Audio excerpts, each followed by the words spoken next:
guys, welcome back to my channel. If you're new here, I'm Angela Vorpahl of angelavorpahl.com, and I make videos on all sorts of topics related to law school, the legal industry, and the lawyering life. In today's video, we're talking all about how to get clients. So whether you are starting out your law firm for the first time, you're brand new, or if you are a young associate looking to start those client business development steps early, that is what we are going to be talking about today. And to help us walk through these steps is Katie Lipp of the Lipp Law Firm. So less than a year ago, Katie started her own law firm, left the law firm where she had been working previously for 8 years, and now, not even a year in, she's already hit the multiple six-figure mark.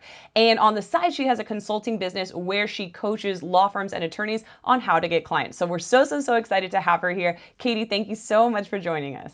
Thanks for having me, Angela. All right, so let's go ahead and dive in. So where do clients come from, and what are the steps that you can take to actually get them? So there's 4 ways that you can get clients, and I'll go over those 4 ways for you. So one of them is getting client connections within your firm, getting client connections outside your firm through attorney referrals. You can also get connections from your current client base. And then the last is online through, articles, SEO, and the like. So I'll unpack all 4 of those. So the first one, you want to take caution with this. So trying to get clients from within your firm as a young attorney, some people think, well, I'll just work for this one partner and, they'll give me their clients if I work for them for 8 years. I would caution you there because what tends to happen is attorneys get pretty territorial with their clients, and I just wouldn't bank on that, although it does happen. I will say, in my experience, my first client I got was somebody that I was working with for another partner. They just so happened that, they were too busy to handle the client matter, and I ended up with that work. So that is one way you can position yourself within the firm to be really responsive to a particular client. But you would say that getting clients from more senior partners is more the exception than the rule when you're thinking about ways to develop your own client base? Yeah, exactly. It's more the exception than the rule. The point in time, Angela, when I really started to make traction on building my book of business was when I realized that most of my clients were coming from other attorneys who were referring me business. And so I started focusing on networking with other attorneys who maybe didn't do my practice area. I do labor and employment law, and so I try to network with divorce attorneys, people that did personal injury law. So if they had a client come to them and ask them for an employment lawyer, a lot of times there's a lot of overlap between family and employment because it involves a severing of a relationship. If somebody is going through a divorce, they may very well be losing their job, vice versa. So there's a lot of traction there. So I would encourage you to reach out and make connections with other attorneys that you like, people that you genuinely enjoy hanging out with, so you can help them with their practice. And I would have you approach it that way. How can I help you with your practice? How can I connect you? As opposed to coming to somebody and saying, hey, you don't do this type of law, you should totally refer me work. It just comes across better when you're coming from a position of service as opposed to a position of, hey, here's what I need. People will be much more receptive to that. And then one of the other ways is client referrals. You want to treat your current client base like gold. And then that client, that you're working on, you're treating them like gold, will be more likely to come back to you. And I think that that's a mistake that a lot of law firms make. They're always out chasing new business when really their current client base holds a lot of fertile ground for new client matters. And what I try to do with all of my current clients is do once a year, I'll do an off the clock, 1 hour meeting where I'll just check in with them, find out what's going on with their business. And most times they come to me with more work after that meeting. And it's just, sometimes I'll go to their office, pre-COVID, of course, and kind of learn more about their business operations, their situation. It's all about like continuing to stay top of mind for a client.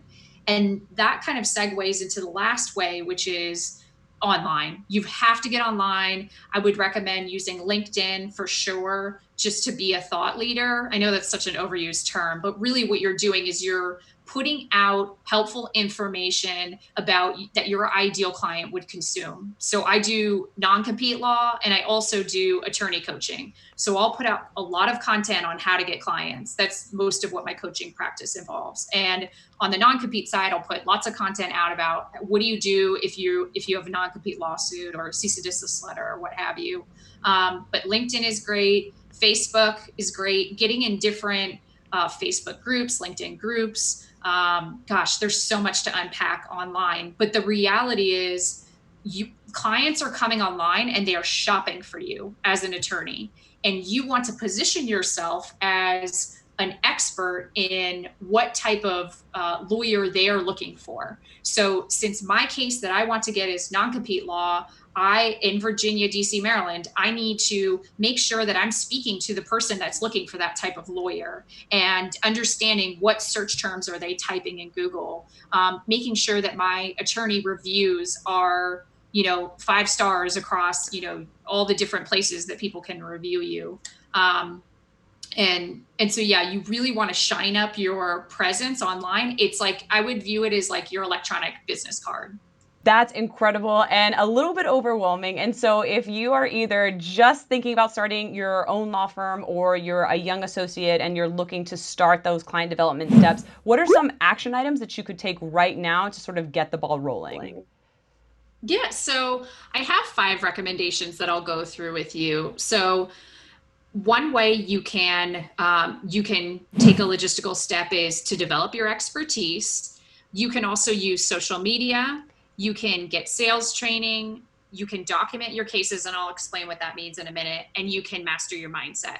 So first, I'm going to talk about niching down or becoming a specialist. And I know, so when you start out as an attorney, it can be a little bit overwhelming to be like, well, why should I specialize now? And all it means is telling people what you enjoy doing right now. And if you figure out how to solve one problem and you like solving that one problem for clients. So, for example, when I first started, I was doing FOIA requests, Freedom of Information Act requests, and I don't know, I randomly really liked FOIA. And so I made sure to get the word out that companies could use me to send FOIA requests. And so when a company or a potential client is looking for you, they're looking for a specialist. They don't want just like a general practitioner. I call them like people that do door law, like whatever comes in through the door. They want somebody who focuses on their problem and does it day in and day out. And so just think about that client mindset, knowing that it's going to take you a little bit of time to become like the expert with 40 years of experience. And I know we have ethical guidelines on, we can't say that we're experts necessarily, but think about how clients shop for you. And so the end game is you want to build up a resume to show that you do solve this specific area for clients. Because really, at the end of the day, it's just problem solving. And so for me in my law practice, I do non-compete litigation. And so all my content focuses on that. And then I do other stuff too, right? And then on my attorney coaching practice, I help people get clients. That's like what I focus on. And so keeping it narrowly tailored ensures that you're an energetic match for that type of law coming in. You're gonna scoop up those cases that you want. Okay, so make sure you niche down. And the way you build up that experience gap, like let's say you're like, look, I just graduated from law school and I don't have that experience yet. How do I get that experience? So you want to make sure partners in your law firm know that you want to focus on this. That's key. Just telling people over and over, this is what I want to focus on. Think of me when this type of stuff comes in the door. If your law firm doesn't do that practice area, you could consider opening up your own practice area in the law firm. That's what I did at one other law firm I worked at. They didn't do construction law, which is what I focused on at the time. So I opened a construction practice and was like, ta-da, I do the things. Another way is you can write articles. You can put yourself out as, I know this, and here's all the information about this, whatever it is you want to be the thought leader on.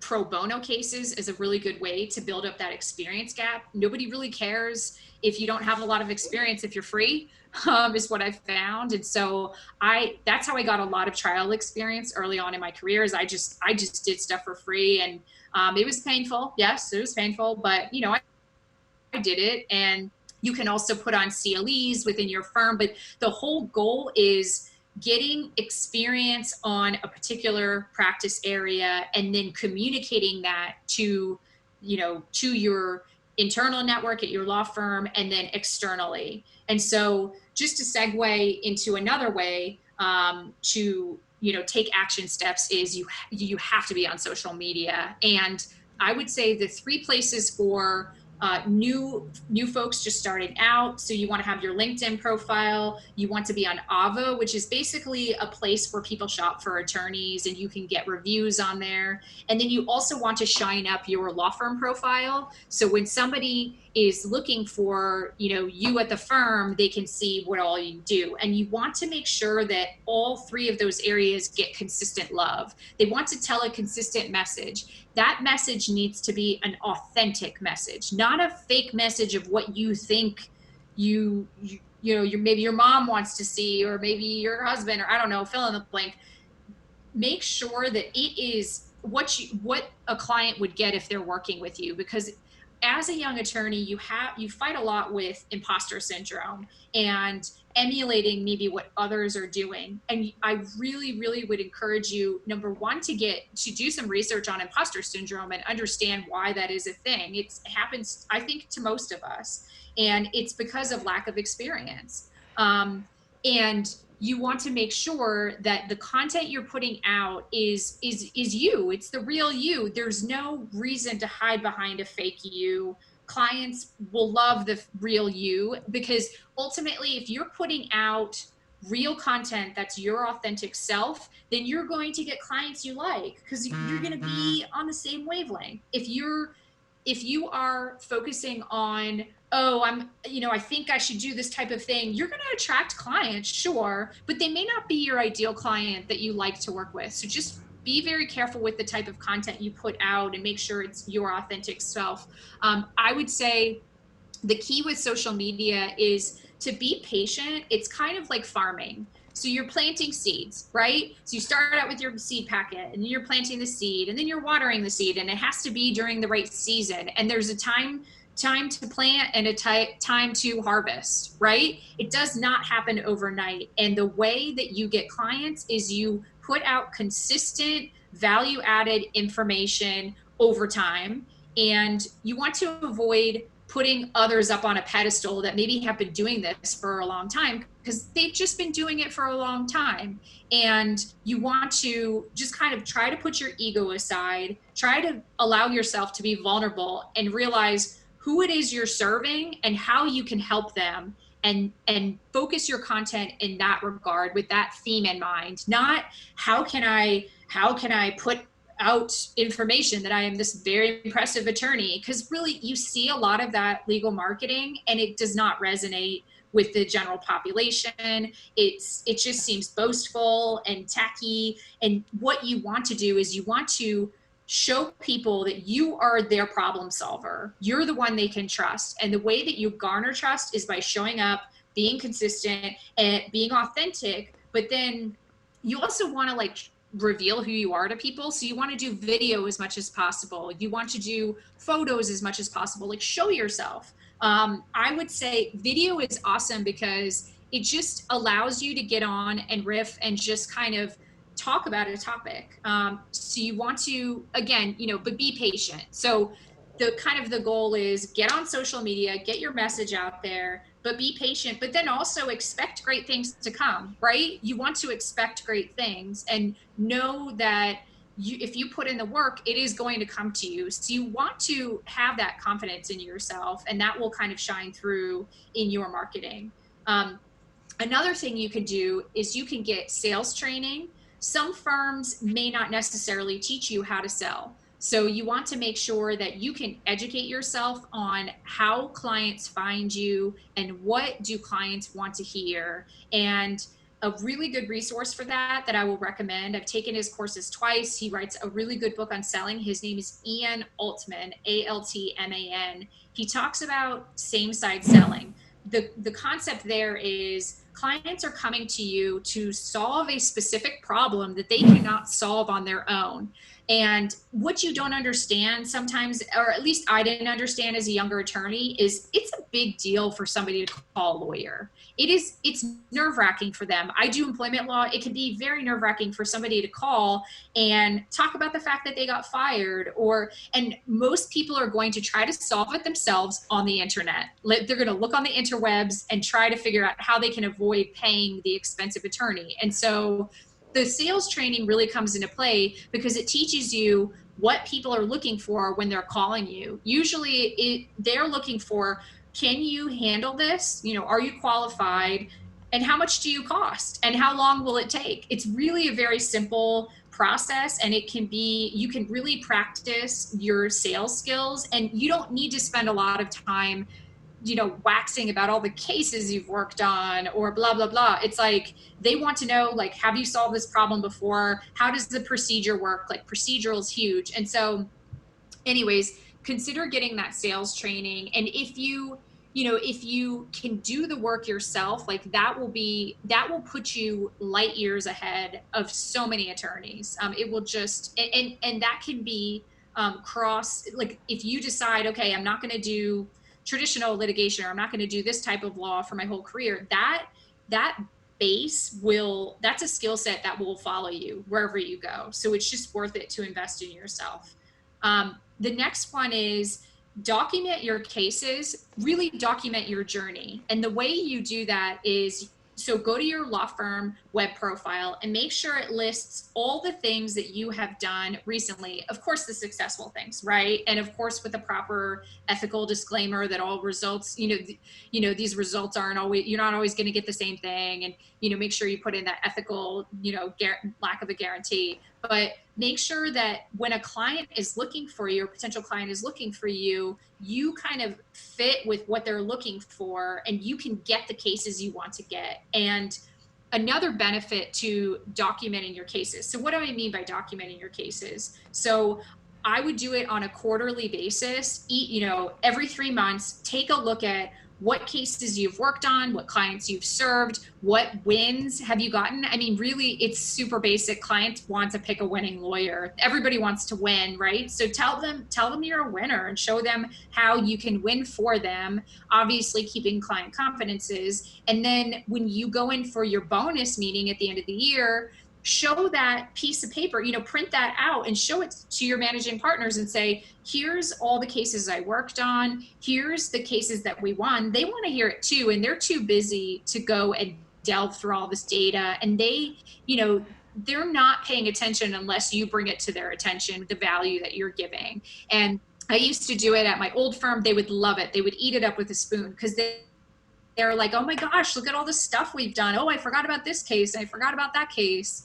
So you want to make sure you're really documenting the journey. And Katie, that's such a good point about documenting your matters and your cases and your deals, especially for young attorneys looking not only to have those end of year evaluation discussions internally with the firm, but also begin to develop an understanding of your own expertise to be able to market outside of the law firm. And so we're actually going to include a link in the description below to be able to download a professional skills spreadsheet that you can use to create a representation sheet, a matter sheet. So be sure to check that out as well.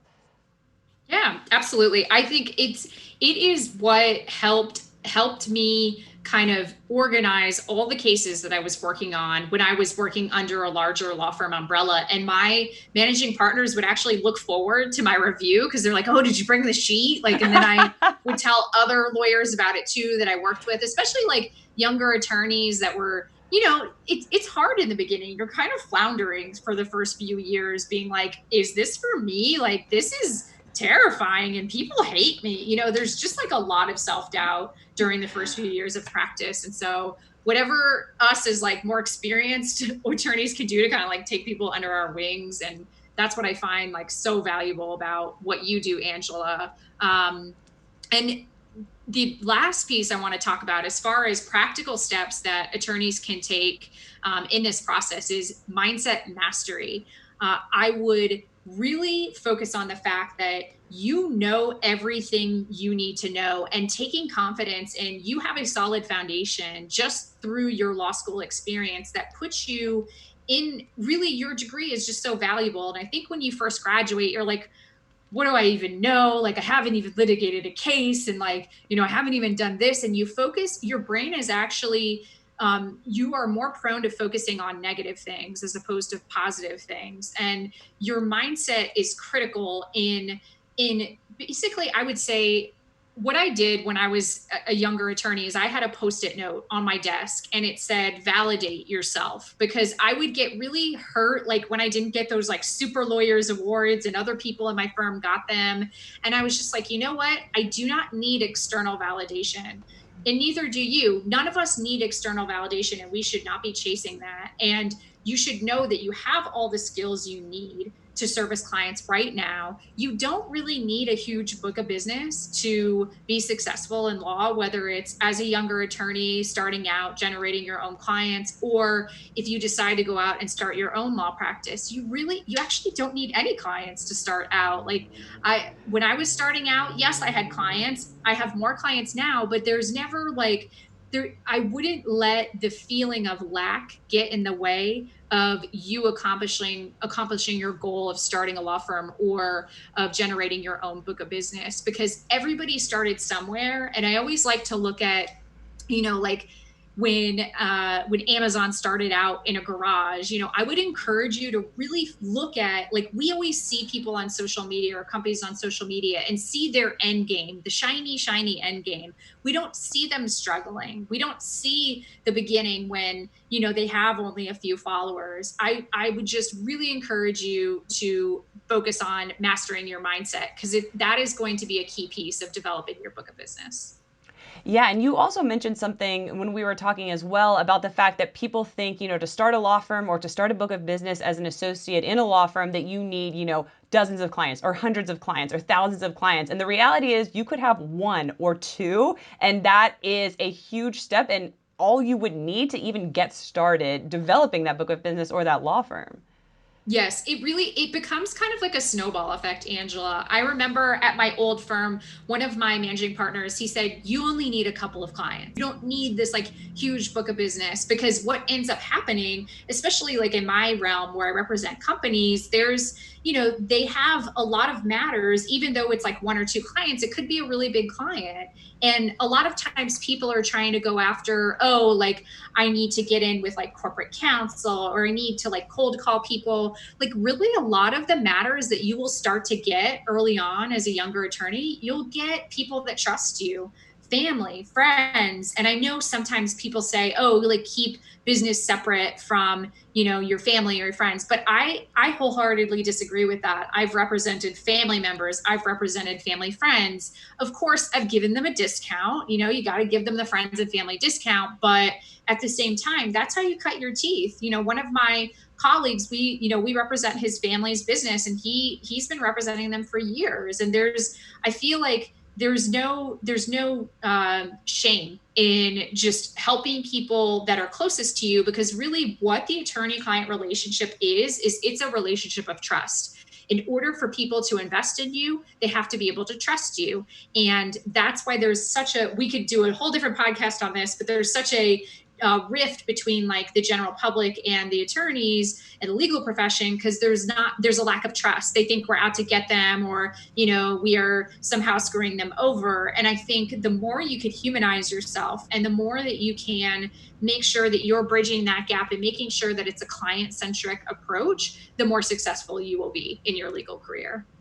That's an amazing point. And I think that one of the other things, especially when you're going through law school and, this stuff is not top of mind at all, but what tends to happen is that people discount the importance of creating connections within their own law school classes, not realizing that in 5, 6, 7, 8, 10 years, that a lot of your classmates are going to be either in-house at corporations or starting their own law firms or starting their own businesses looking for representation. And so maybe, 5, 10 years down the road, they need a service that you now offer. And so definitely make sure you're connecting with people in your class as well, because you guys aren't going to be baby lawyers forever, right? You're going to start being business leaders and industry leaders. And so when you talk about representing your close circle, that can also be, people that you don't even necessarily consider as your network, but naturally are, because they know you, they trust you, they like you. And it's so much easier, I imagine, hiring somebody that you at least know tangentially than just hiring a random person off the internet. So I can only imagine that starting those relationships early on is really valuable too. Oh, absolutely. It is key. The more you can expand your network, the better, but you also want to go for depth as well. You want to make sure that you're not just reaching out to people just to do it, or, I would avoid just like going to random networking events. Like, I genuinely think that networking is all about helping other people. How can you help someone as opposed to how they can help you? And once you understand that the more you help someone, that builds goodwill with that person, that you can benefit from, whether it's not going to be a short-term thing, right? It's going to be a long-term relationship that you're going to develop. And that's the same thing with clients, right? And sometimes, I mean, even with attorneys that at your law school, sometimes those could end up being your clients. Like, I've represented other attorneys as well, and vice versa. Everybody needs a will. A lot of people get divorced. A lot of people get fired. Some people end up in jail, unfortunately, knock on wood. It's never a bad thing to have a good lawyer in your Rolodex or in your phone. Like, that is how, I mean, really, at the end of the day, being a lawyer, it's a position of power. It's a very powerful thing to be able to help someone in a very difficult time in their life and to help them solve a very difficult problem. And yeah, I couldn't agree with you more. Katie, thank you so much for all of that. That was crazy valuable. So now we've gone through where are clients, where did they come from? We've gone through action steps that you can take to actually get clients. And then the last thing that I wanted to talk with you about is, as you have gone through your career in developing clients, what are things that you have learned that surprised you? So there are three surprises that just kind of shook me once I actually realized them, and they give such a huge value to attorneys trying to get clients. So the first one is implicit bias and how that comes into play when people select us as a lawyer. I always say, birds of a feather flock together, and clients pick you based on whether they trust you and based on whether you are top of mind for them. And I'll explain this with an example. So I didn't really have a targeted marketing strategy. I mean, I really don't now, but at the time I was just like, oh, I will go to lunch with the lawyers, and that's what people do.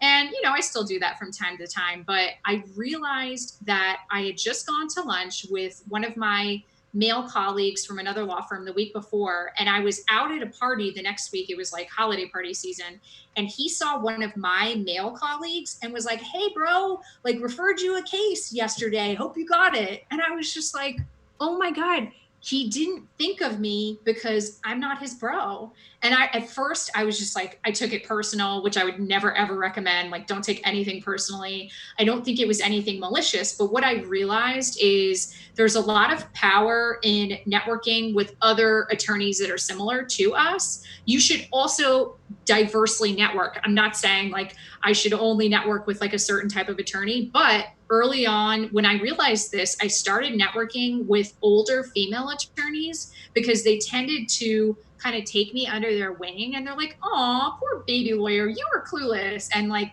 would feed me cases. They would see a little bit of their younger selves in me and would purposefully try to give me business. And it turns into a little bit of a snowball effect. But definitely for the year after I figured that out and realized how much implicit bias comes into play when people are thinking of you for referring cases, I almost exclusively networked with older female attorneys, and it gave me immediate value. I started getting cases right away because people are like, I like you, I'm going to refer stuff to you, like, let's do this. And so just be mindful of the fact that people are maybe not going to keep you top of mind. And I wouldn't necessarily go out and network exclusively with older male attorneys. And I've found in doing that, which I still do that, I still have a lot of friends that fall into all kinds of different categories, if you will. But I found the older male attorneys were almost uncomfortable networking with me because they would talk a lot about their wives, or, and it's just like, I think it really is more of like a generational thing. It's just, it's not until recently that female lawyers were kind of thrown into the mix, in the grand scheme of things. So that's really something to think about. It can really be a game changer for your networking strategy. Another thing to keep in mind is when you are focusing on what you want to do, when you're going through in the beginning of your career, you kind of do like a process of elimination. I started out, for me, I was like, I love psychology, so I'm going to try family law, and can't do anything with kids. It's like terrifying to me, and I just can't handle it. I just cry. And then I was like, oh, again, love crime, so I'll do criminal law. And like, it was way too much pressure, like people going to jail based on like my actions. And then so go through that process of elimination. It's fine not to know what you want to do, but know that you cannot pick your practice area strategy based on, oh, I'm going to do this because it's going to make a ton of money. Like, don't start with money as the beginning point. Money is a byproduct of what we do. And if you are only doing lawyering to make a lot of money, you, my friend, have chosen the wrong profession because there are a lot easier ways to make money than being a lawyer. Trust me. It's not, yeah. But I would start with what brings you the most joy. Okay. What is the most interesting thing that you could possibly do with your legal degree, and focus on that. Don't focus on, for a while, for me personally, I was like, oh, I have to be in court all the time because that's what real lawyers do. And if I'm not going to court all the time, then, I'm not really being a real lawyer. And of course, it's like lies, lies, lies. So now that I'm focusing on more on employment law and employment consulting, and I do a little bit of litigation, I'm much happier. I have a lot of joy in my day-to-day life. And if that process or that concept is overwhelming to you, like, joy, what is she talking about? Like, that sounds like, hippie talk, whatever. I would focus on what is it that who do you feel called to help? Who do you feel called to serve? Because really, at the end of the day, the reason you are a lawyer is because you are helping people solve a problem. So you have to solve problems that you're interested in. If you're starting with money and only focusing on money, then you are not going to be as good of a lawyer, because you're just focusing on, like, getting the money and that aspect, as opposed to helping the client.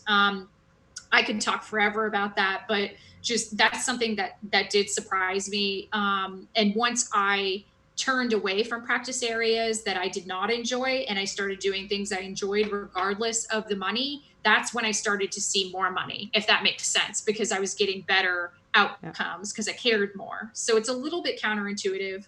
And then the last thing that really surprised me is, I felt like when I first started selling myself as an attorney or marketing as an attorney, that I had to put on kind of like a persona. I couldn't be myself. I couldn't just go on and, just be Katie Lip. I had to, I'm an attorney and this is serious, and, I have to be professional. And I think at the end of the day, people really want to see who you are authentically. I would get, for example, I would get a lot of clients that would add me on Facebook, and I'm like, ooh, am I going to be Facebook friends with my clients? Like, this is weird. And now I don't really even think twice about it. I'm just like, you know what?